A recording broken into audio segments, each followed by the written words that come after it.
How to calculate top of climb using a formula. Simply divide altitude to gain by your rate of climb.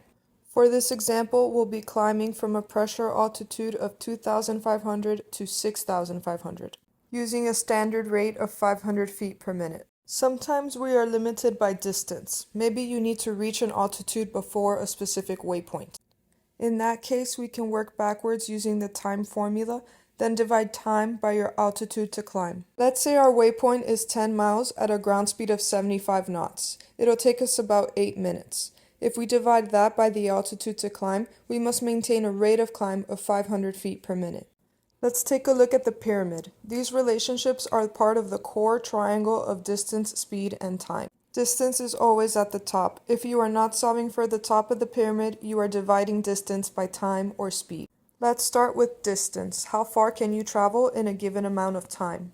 With a ground speed of 75 knots and 8 minutes, we'll travel 10 nautical miles. Next, let's look at speed. How quickly you're covering distance over time. If we want to cover 10 nautical miles in 8 minutes, we'll need a ground speed of 75 knots. Next, let's find time, how long it takes to cover a set distance at a given ground speed. In this example, covering 10 nautical miles at 75 knots will take us 8 minutes.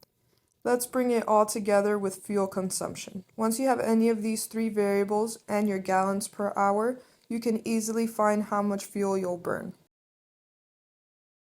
By understanding how these formulas connect, you can plan smarter climbs, save fuel, and stay ahead of the airplane.